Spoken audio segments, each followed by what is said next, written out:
For the community, by the community, Trans Radio UK. Did you know we have an active and fun chat room? Come and join presenters and other listeners at transradiouk.com. Truck United FC, the new football team for the LGBT community. Visit tiukunitedfc.com for more details. Trans Radio UK, here for the community, 24 hours a day. It's Thursday, it's 8 p.m, and it's a brand new program here on Trans Radio, the G&T Show. I'm the G. I am, of course, Philip Schofield. I'm the T, and I am Holly Willabooby. How are you doing, Phil? Oh, do you know what? I'm fantastic. I should have really made myself somebody likable. I'm not the biggest Phil. Sorry if you're listening in, Phil. I'm sure that you have nothing better to do on a Thursday evening because I doubt you have many friends. But maybe I'll be. I was going to say a less chubby Eamon Holmes after 2 years of COVID weight gain. I don't think I'm that much less chubby than Eamon, but I'd like to think much fresher in the face. You are gorgeous. Thank you, Botox. This show is sponsored by botulism. I did think of a perfect theme tune for us. I don't know if you can hear it because I haven't actually plugged it into our recording software, but this would be perfect. It's the Muppet Show!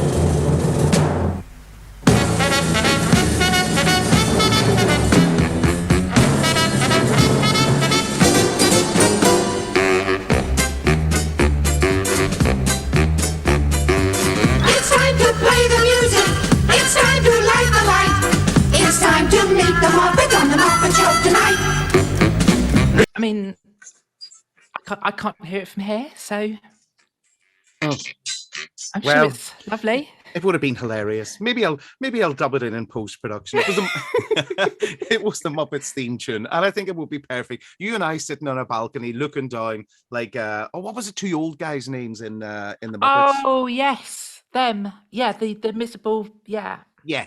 That could be me and you sitting in the balcony, judging everybody below. The entire that pretty much sums us up, I think. I think it perfectly does. So, how the devil have you been? Because it feels like it must be ages since I had you in the show. It's at least 2 weeks. Yeah, at least. And I tell you what was lovely though was meeting you over at the protest. That was brilliant. You and Mrs. Coyle was there. It's lovely to have you both there. I know, 2 uterine devices for the price of one. I know.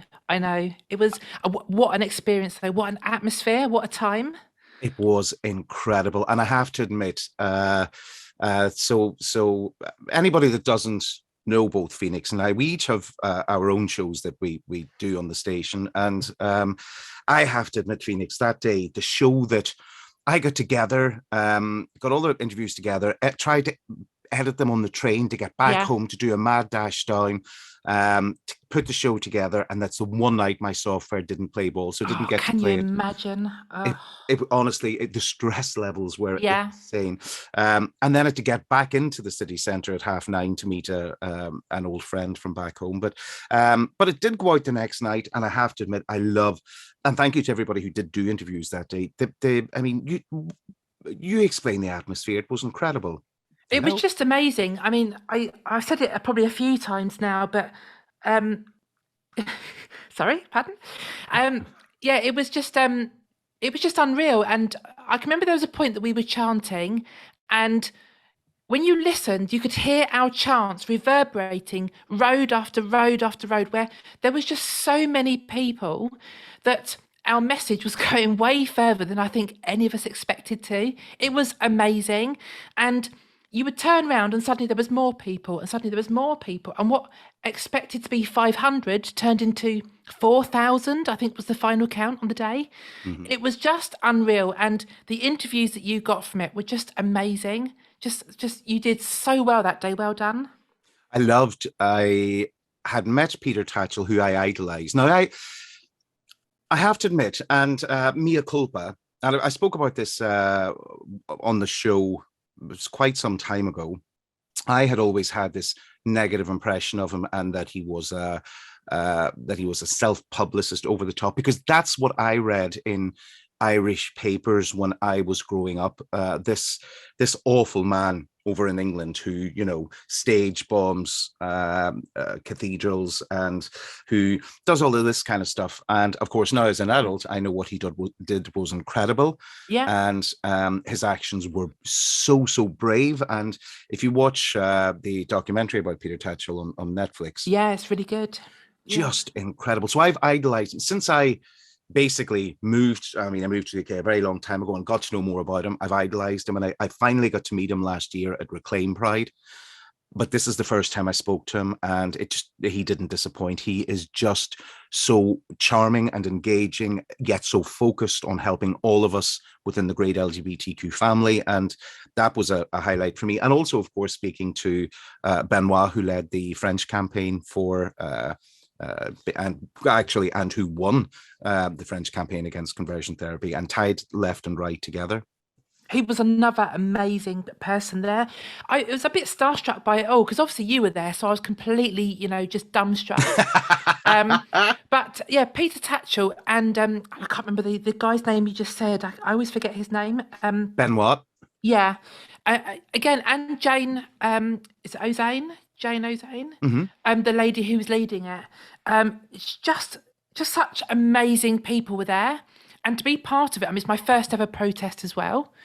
And to be part of it all was just unreal. And it just felt so good to finally be doing something physically, but also to see the whole community, because I think that was the first time for me as a trans person to see the whole community come together as one voice. And it was almost like a finally moment. Mm-hmm. And it actually, I kind of had the same feeling because it was lovely to see so many of the other letters there, to see so many LGBTQ allies, to see to see everybody, because I'm sure we've spoken about this in the past, Phoenix, but in Dublin I used to go out and party, and many decades ago, and all of us, lesbian, gay, trans, we had this big group of friends, and we used to go out and we had fun, and there was never a separation in the letters. It was the big kind of queer LGBTQ family that absolutely we had fun. Then I moved to London in mid-90s, and there was all this segregation, and it was a bit of an eye-opener for me. And because we had Section 28 back then, so Section 28 in itself caused a massive rift between the lived experiences of gay people, and what they were allowed to talk about, and things, So I would imagine when you came over in the height of that, what would you call it? Silencing, I guess. Yeah, we just had Section 28. I arrived the year there were the most deaths from AIDS. It wasn't necessarily a fun time to be gay, but I had a really fun time being gay. Yeah. So, and that's one of the things that I know we're going a bit off topic now. I know we're talking about the conversion therapy protest, but I went to, totally unplanned, at the weekend. Simon took me up to London as a belated birthday day out for dinner and stuff.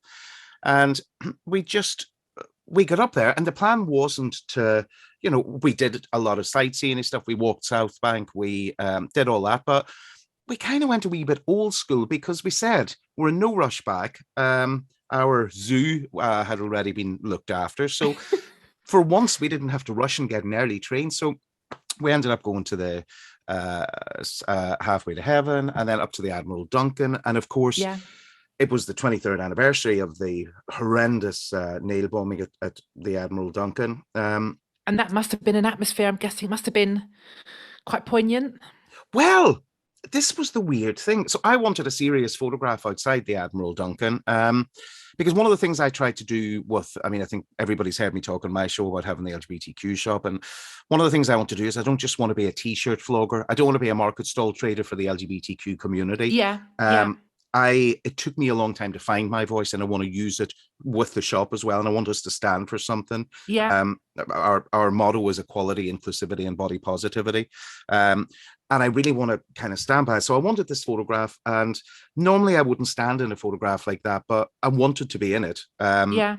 As somebody that used to go out in London at that time, but wasn't out that night, and so I wanted to be in it. And there were these two young kids dancing behind me, and I say kids. Anybody under the age of 40 is a kid to me nowadays. I didn't want to say anything, but yeah.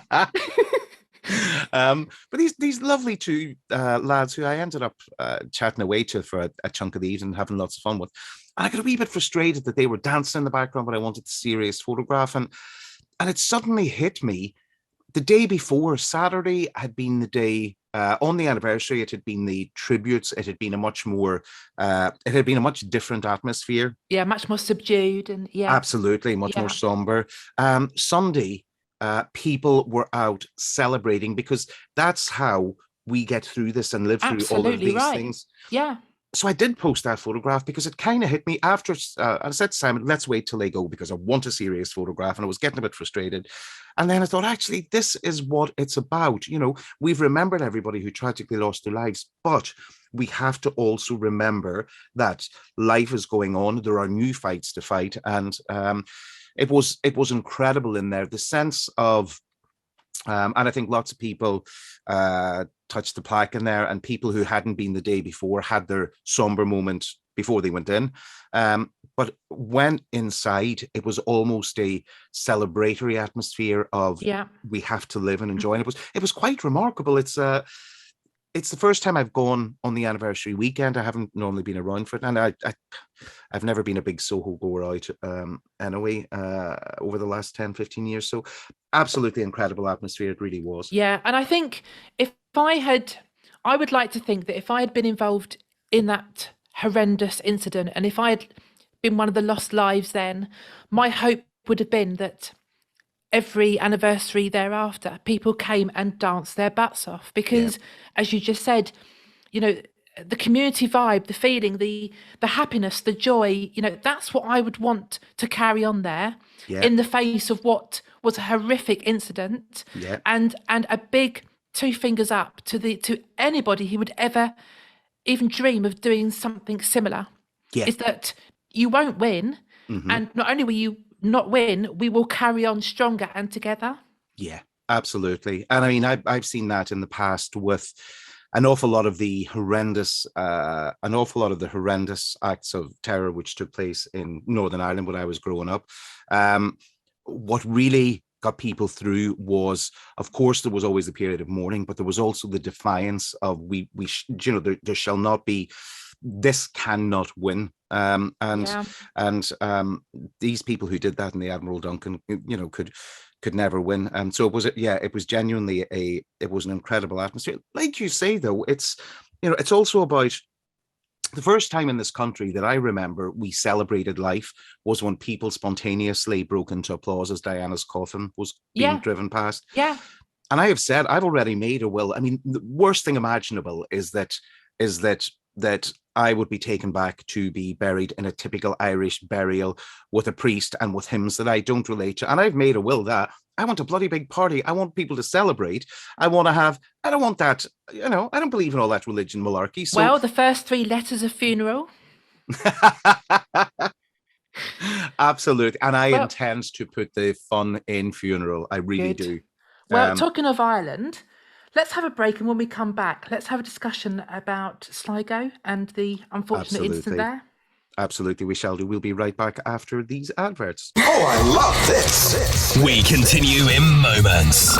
This is good. Yes. You're logged to Trans Radio UK.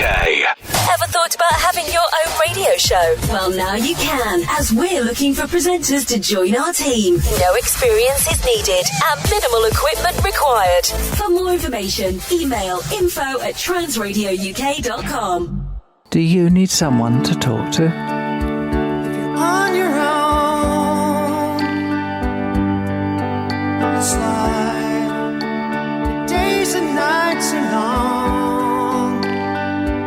feel you have no one that will listen. When you think you've had too much with this life to hang on. It doesn't have to be that way.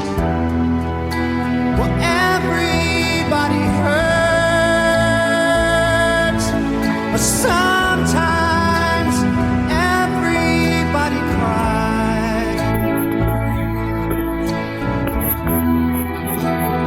Everybody hurts sometimes. Truck listens because everyone needs to talk sometime. Everybody hurts. Call 0800 009 6640 between 8am and 2am. Truck listens because everybody needs to talk sometime. Our truck shop is open. Hoodies, t-shirts, face masks, hats, and a whole lot more. Visit transradiouk.com. Transradio UK is on right now. Across the UK and beyond. Now. More of the music you love. Transradio UK. Welcome back to the brand new G&T Show here on Trans Radio UK. As we told you earlier, I am Holly, and I'm joined by the beautiful... Yeah, Phil. Well, as I said before the break, we were going to come back and talk about the sad incident over in Ireland in Sligo. So what can you tell us about that? Well, I think the first thing that I want to tell you is that the two people who died were called Aidan Moffat and Michael Snee. And I think for me, that's the most important element. And anytime I've discussed it or spoken about it, I've always said their names, because to me, the whole importance, and the same thing happened in Orlando, and say their names. I hate all these reports that say two gay men. Yeah. They have names. Yeah. This is two people's lives who had friends, possibly lovers, family, people who loved them. So that, I think, is very important. Being gay was secondary to who they were. Absolutely. Yeah. And being murdered certainly is second to who they were when they were alive. So our condolences obviously go out to their family, to their friends. Yeah. It was horrendous. They were actually the second and third victims. There was a first man who survived. He lost an eye but was attacked and survived. What the Gardaí, which is the Irish police force, have said is that they suspect that there was a list that the murderer, whose name I'm not going to say because it doesn't deserve to be said, that he was compiling a list to work his way through. And oh wow, it happened just after that previous weekend. There had been a very vicious homophobic assault in Dublin. And Rory and I have spoken about it on my show, and it just seemed Ireland, which is a place that's so progressive and nowadays is so progressive, and so many of the guests who I have it on, so many of the trans guests have said we'd love to retire to Ireland because, including me, yeah, absolutely. And so for this blot to appear on a country that people have this notion that Ireland back in the day was very homophobic. Of course, there was homophobia. Your average Irish person and your average Irish granny, in my opinion, weren't homophobic. They just didn't talk about it. Yeah.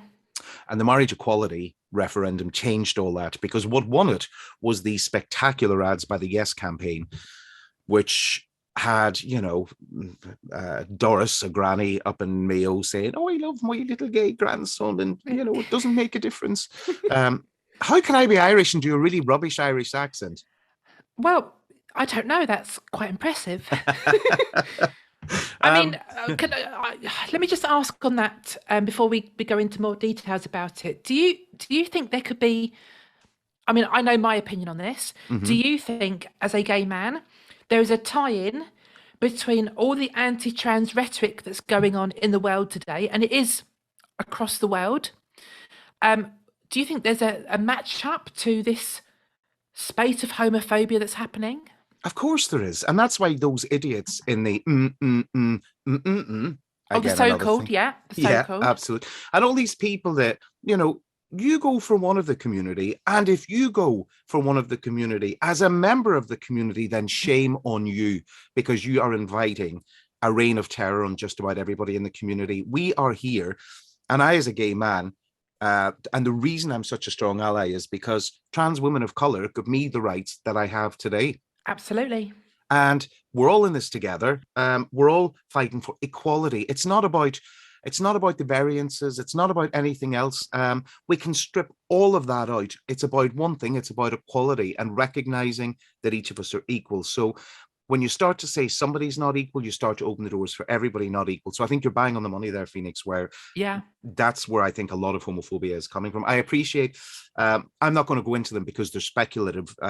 There are speculative reasons as to what caused the Sligo incidents. Okay. Which people can find online, which aren't necessarily related to transphobia. Sure. But with the other incidents of homophobia, then very, very surely it's all tied together. It's this it's just this lack of equality and this rise in general hatred. And the divisiveness of populism and worldwide populism is it's all about pitting us against each other. Yeah. It's like the Hunger Games, basically. And that is what the populism is about. And the Hunger Games proved that as a movie. Yeah. That it was all about who was most popular and who were you vying for, and and I think one of the shocking things about the Sligo case is that the two guys who unfortunately and sadly died were 42 and 58, and the murderer, who we're not going to name, was 22 years old. Yeah. Imagine, I mean, I think back to when I was 22, last week, and you're not meant to laugh that hard. In my imagination. Yeah, it really is. But I just can't imagine, why would a 22-year-old want to, need to, or even have the inclination to do something so horrific to random people who were just going about and living their lives? Yeah, it's the whole thing. It genuinely is just horrific. And I think the one thing that we have seen in response to it is, and the one thing that I'm actually very, very proud of at the moment, with all the hatred going on, these people are now starting to do themselves a huge disservice, because the last thing you want to do is have all of us as enemies united. And it felt like that's what we had done at the conversion therapy protest. Absolutely. It felt like that's what's starting in Ireland. Yeah. And it's not a topic we'll go on to now. We'll do it in the next section. But it feels like what's going on with Roe versus Wade in the US at the minute. Yeah.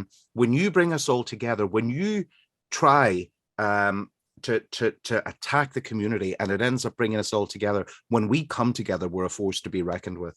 Yeah, no, absolutely. And I completely agree with that. And I think, Ireland will not lose the progressiveness that it's made. The new image that it's built for itself is amazing.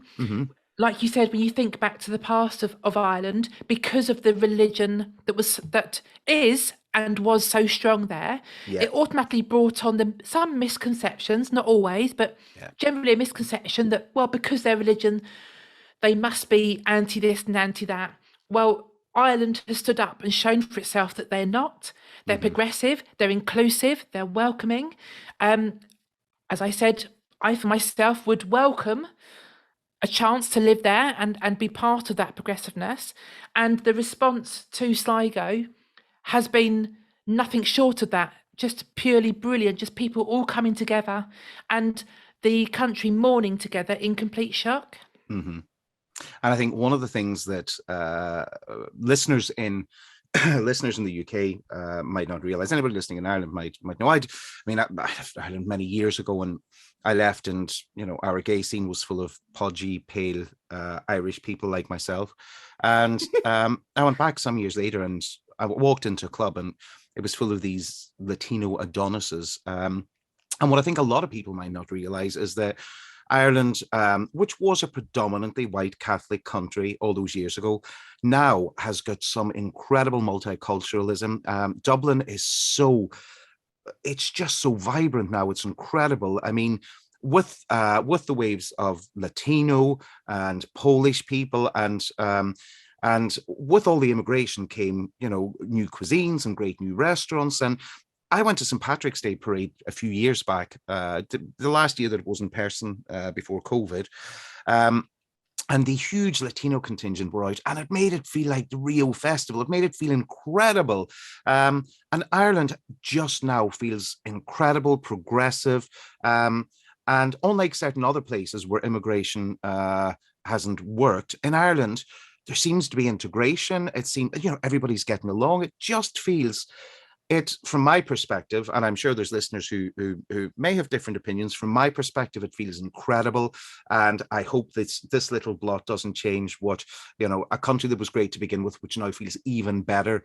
I think, I hope this blot doesn't do it. But the point in that as well was that at Pride, a lot of the Latino men that came over are gay, and we've also had a number of trans Latino people come over, and it's just made this really vibrant, great LGBTQ community in Ireland. So this, I hope, doesn't dent it. This, I hope, unites everybody and brings everyone together. Yeah, well, I mean, as we were saying, clearly, the guy has been caught. Mm-hmm. He is remanded in custody, and he has appeared at the court charged with their murders, and as you said, assaulting another man. So he'll be dealt the justice that he deserves.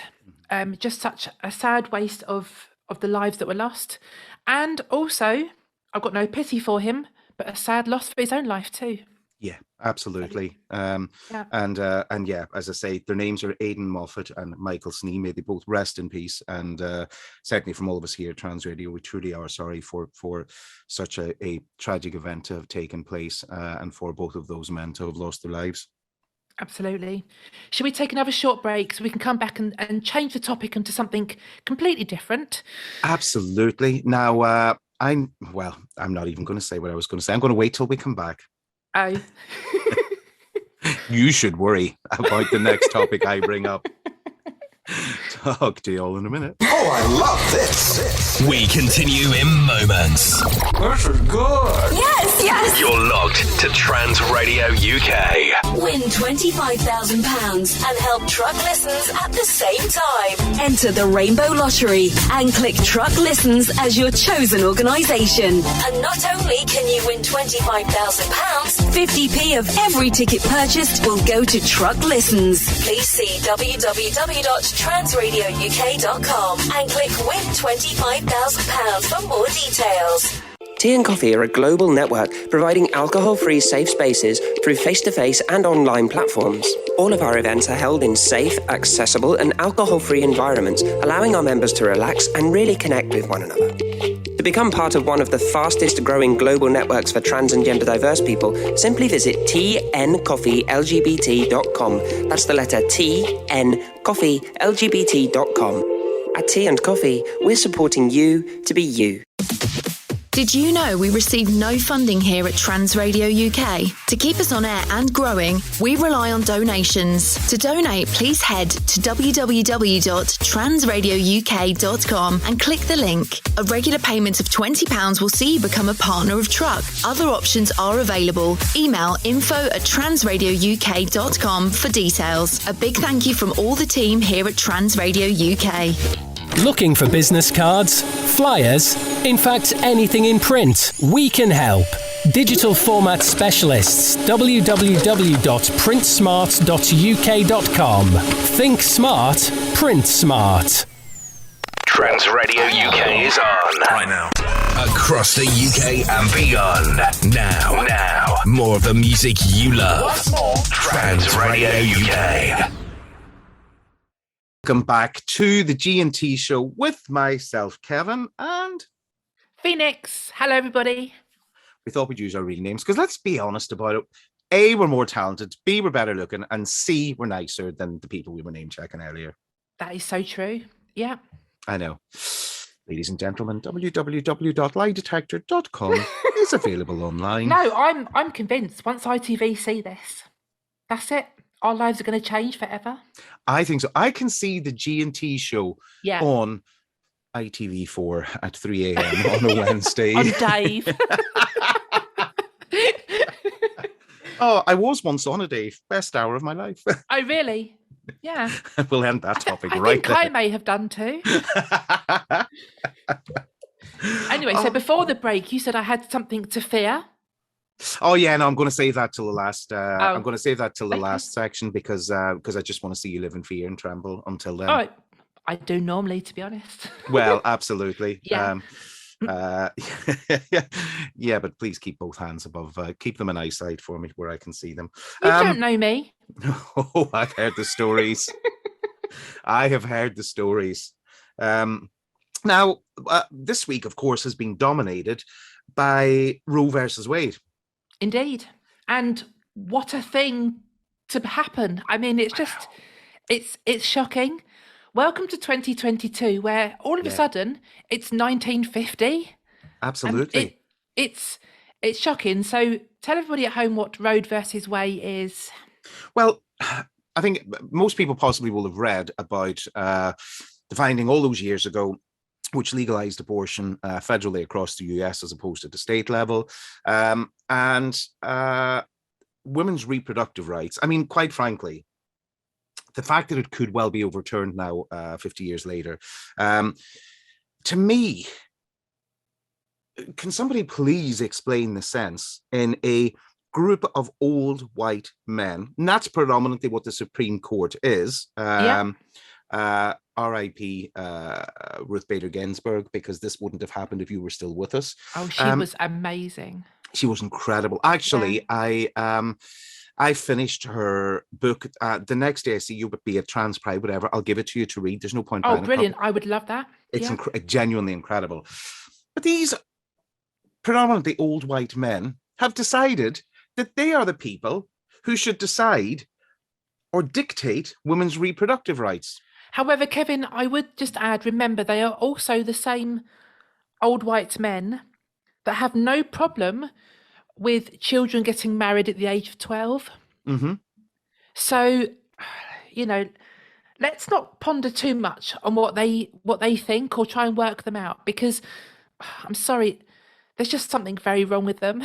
Yeah, absolutely. And the reason that I'm pointing out their ethnicity, the reason that I'm not just saying a group of old men, I'm saying a group of old white men. A lot of the stats I've been reading this week, the people that this is going to affect significantly are young people of color, young women of color. Yeah.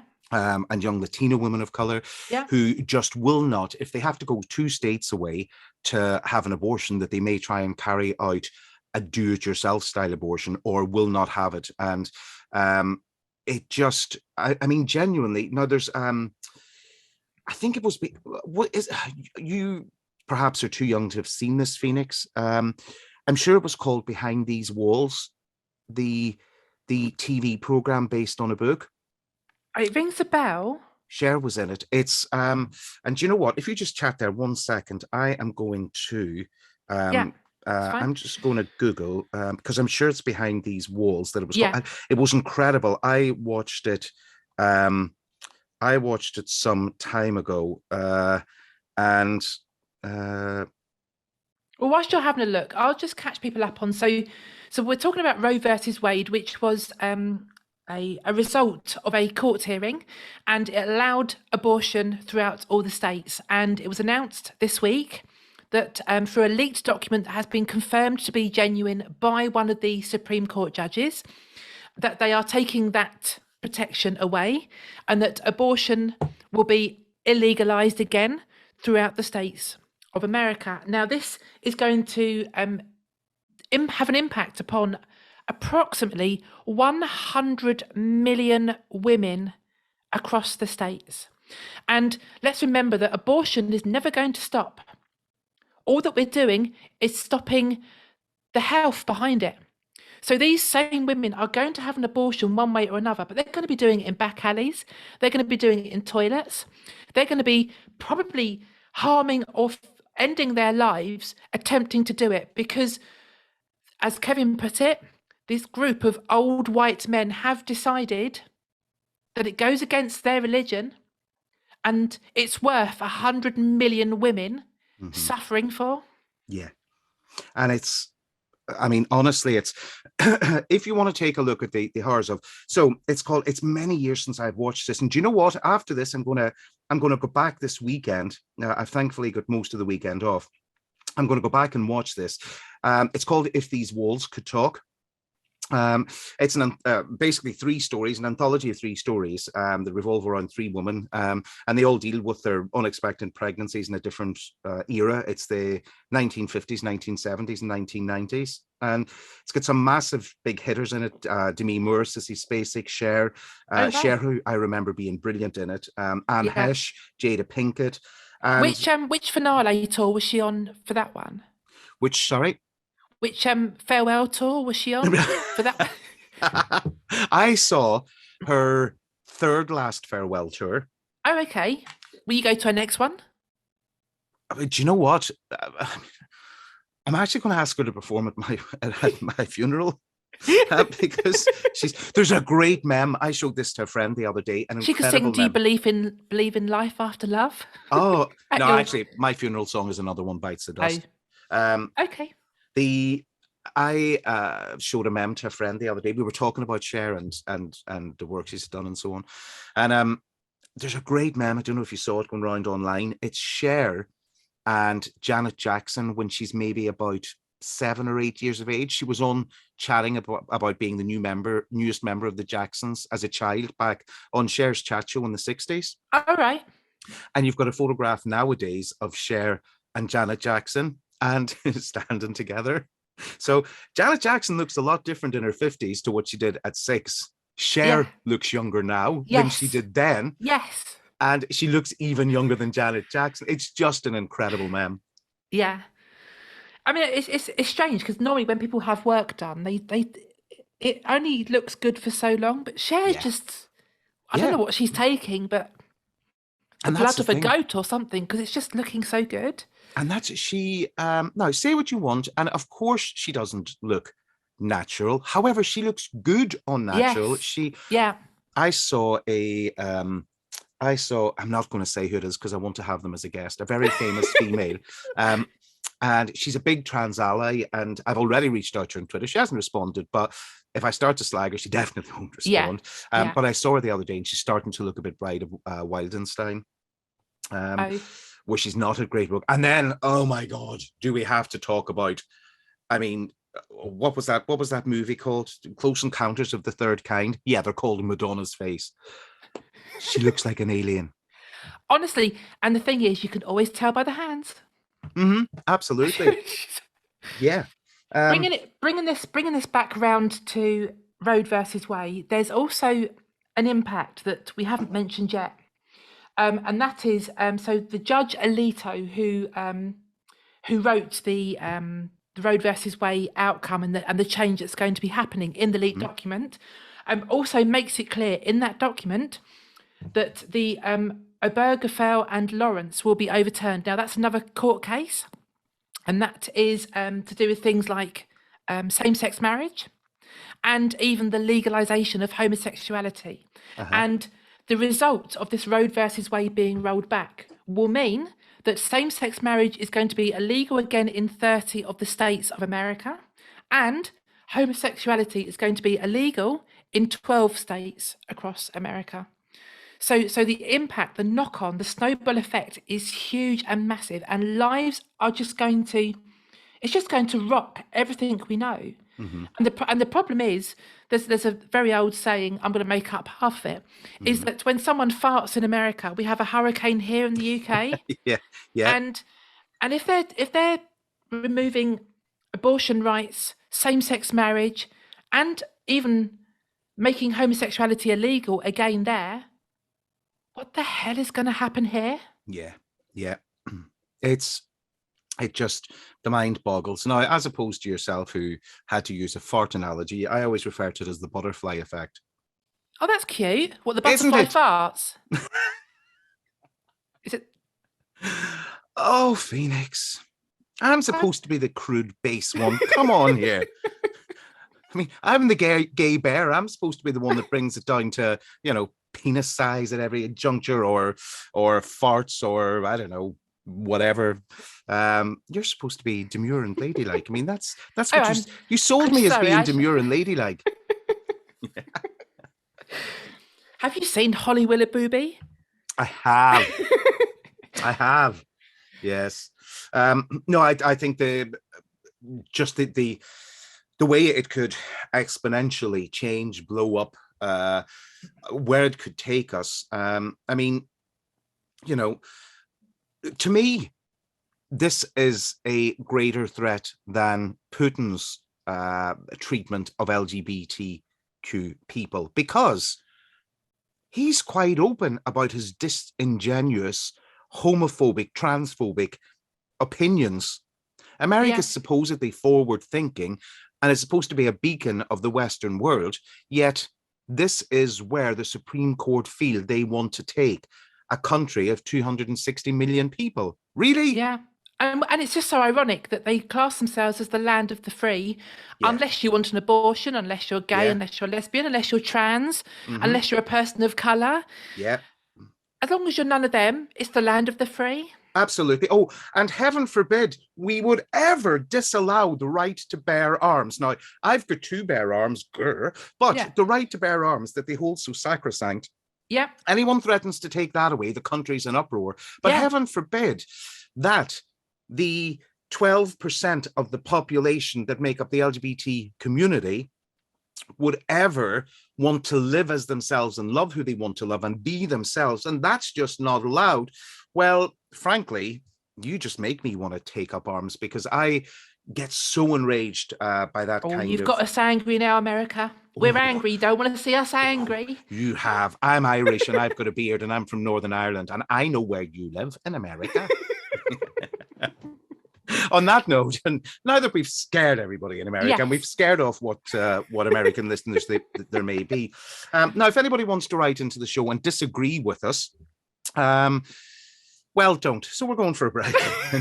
If anybody would like to write in and disagree with us, they can write in either to myself, Kevin@transradiouk.com, or Phoenix, your email address is... Yeah, exactly the same. It's Phoenix@transradiouk.com, and that's PHOENIX.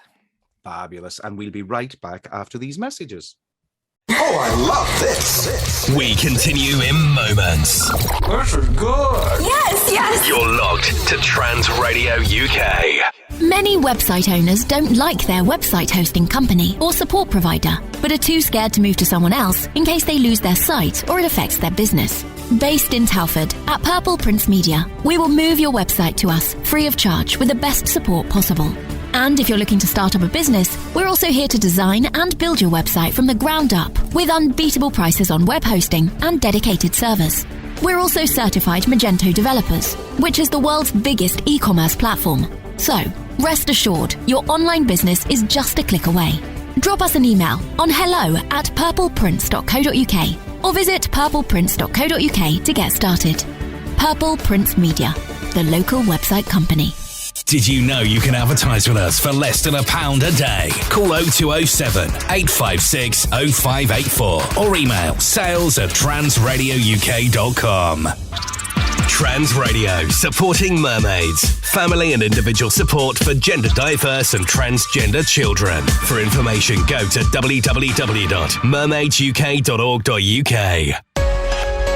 International Trans Lifestyle Magazine, available in print and digital. Support group and events, information, friendship and support. transliving.co.uk. Trans Radio UK. Tune in via DAB in Ireland. Download our app via your smart speaker or online at transradiouk.com. Trans Radio UK is on right now. Across the UK and beyond. Now, more of the music you love. Trans Radio UK.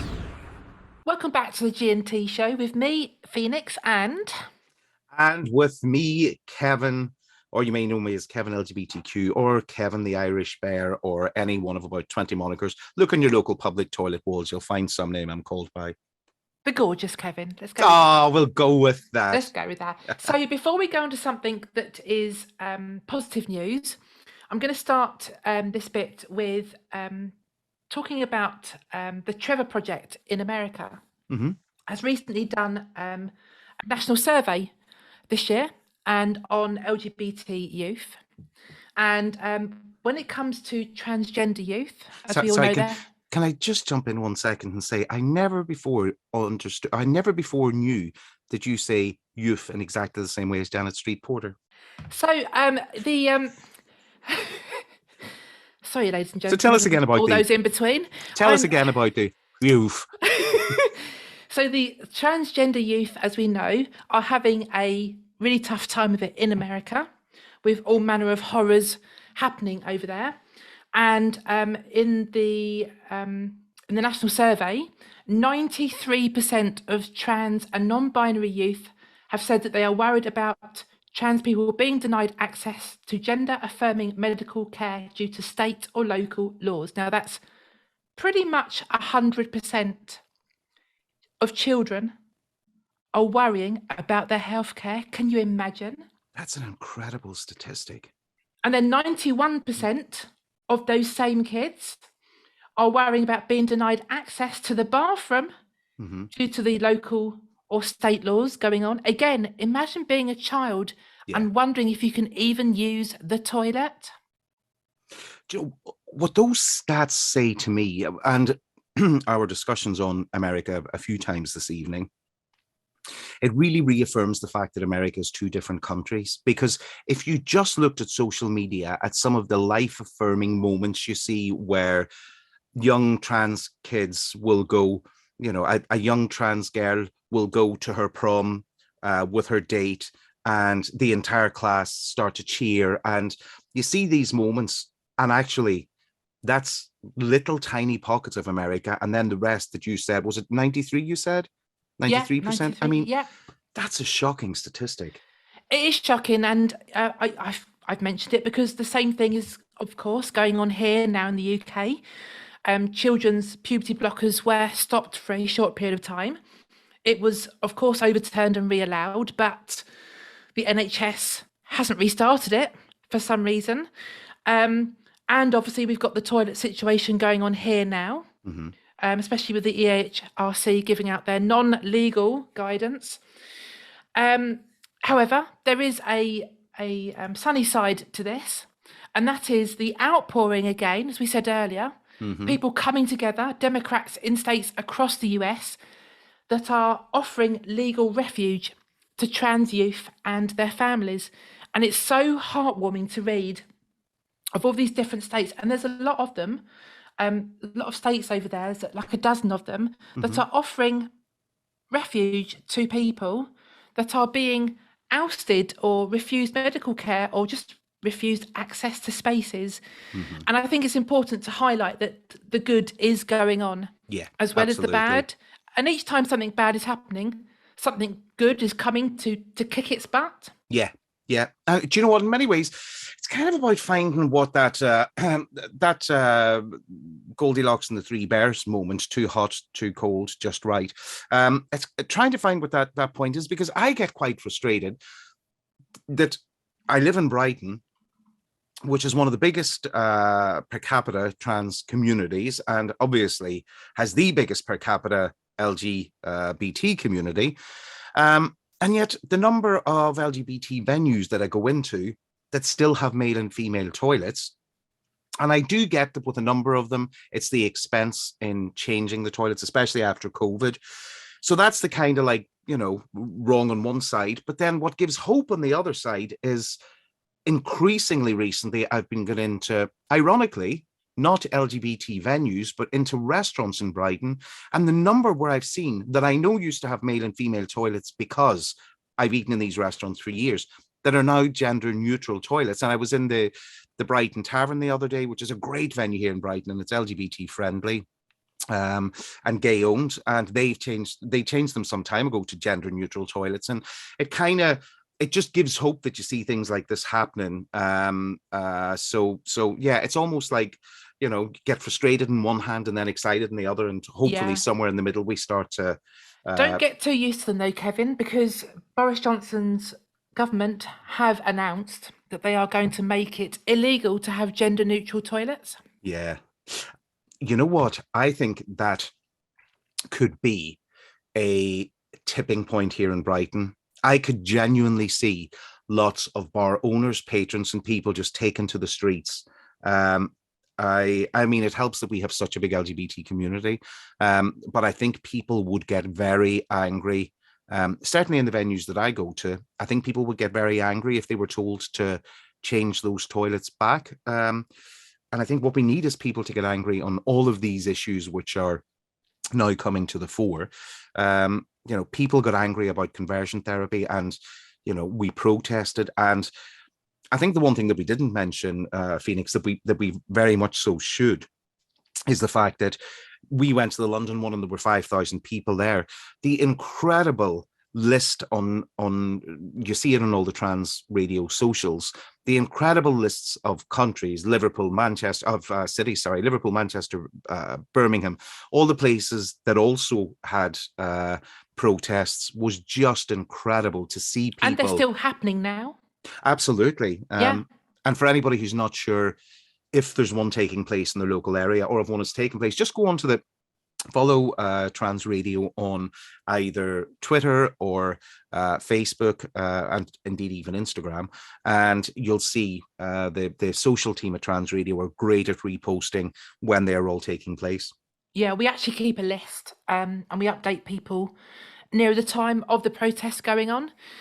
So yeah, absolutely. So if you head over to Trans Radio UK on Twitter specifically and Facebook, you will constantly see that list being updated. But it has been amazing.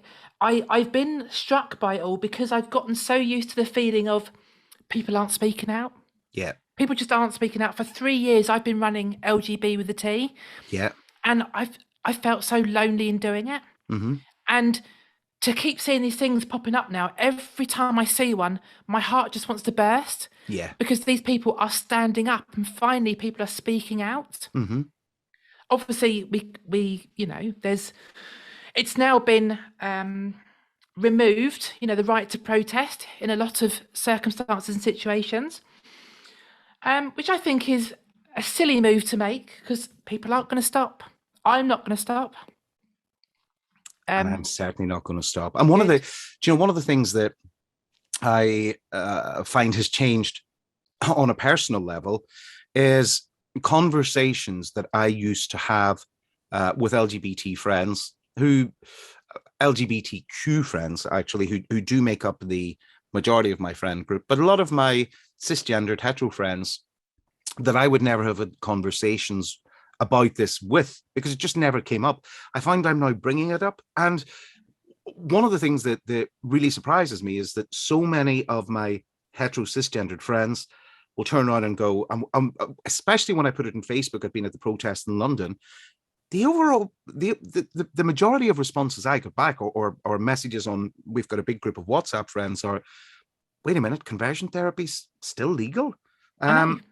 So there are so many people who don't live in the circles we do, who don't follow the social channels that we do, who are blissfully unaware that there is so much transphobia, that there is still conversion therapy, that all these issues are still taking place.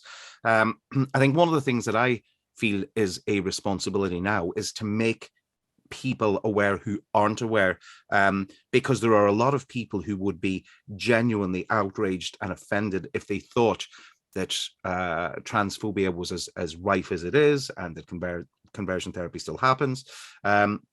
They just don't know. So I think that's one of the big learning curves for me over the last while is that I think we all have a responsibility to make people aware and to spread the message and to show how people can help, and by doing things like signing the petition to make sure it's debated in Parliament, and we all have a responsibility to do that. Yeah, absolutely. And I would echo that, and I also add to that the level of education that is happening simply through having these conversations is amazing. And I'm seeing people on Twitter and other places having conversations with a level of education behind it now that there's never been before, and it's so brilliant to see, because the lies and the misconceptions and the misguiding that's going on out there, especially from our own media, is off the scale. But hearing people respond to that in such an intelligent way now, which 3 years ago wouldn't have happened, is amazing. Yeah, absolutely. Yeah. And it's incredible. It's incredible to see. So I can't believe we have been sitting yapping for almost an hour. I know. Time flies when you're having fun and looking at Phoenix on your Zoom screen. Oh, can you imagine? I mean, just when you think you can't get too much of a good thing. I know. I tell you what, this has just set me up for the weekend. And you thought you were gay.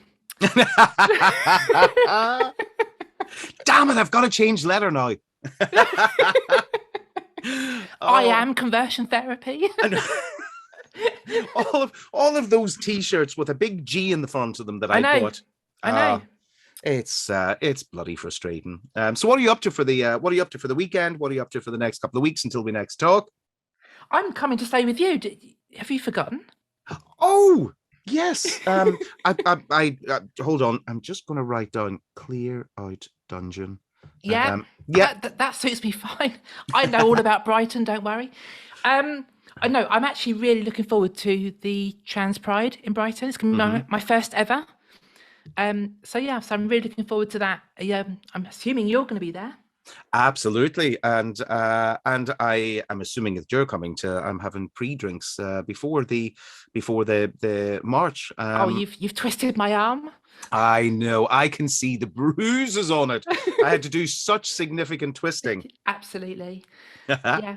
What a brilliant first show, and thank you to everybody at home for listening. Oh, I've absolutely loved it. It set me up for my my weekend. Tomorrow night, I'm going to be before COVID. I launched this night called Bervert. Yes. And suits you down to the ground. Oh, totally. And it was a big hit here in Brighton, and it's kicking off again tomorrow night. So I am getting ready to surround myself with lots of big, hairy, dirty perverts. Your poor liver. I just feel so sorry for it. I know my liver might be hammered, but my skin will be silky smooth and moisturized. It looks like a lot of fun. I've seen some photos of you. No, not the OnlyFans ones. The ones you've put on Facebook. Yeah. Yeah, it looks really good. I have to admit, OnlyFans got me through. It got me through the lockdown and not earning anywhere else, because the $2.49 I earned in OnlyFans got me 3 tins of beans and a packet of soup. You're very welcome.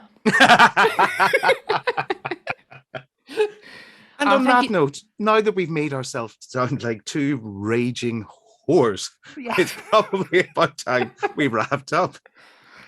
It's been lovely. Thank you, Kevin. It has been absolutely fabulous. Thank you so much. And I can't wait to do it again next month. Let's do one now. We're like do you know what? We're like a married couple doing it once a month. I know. Once a month?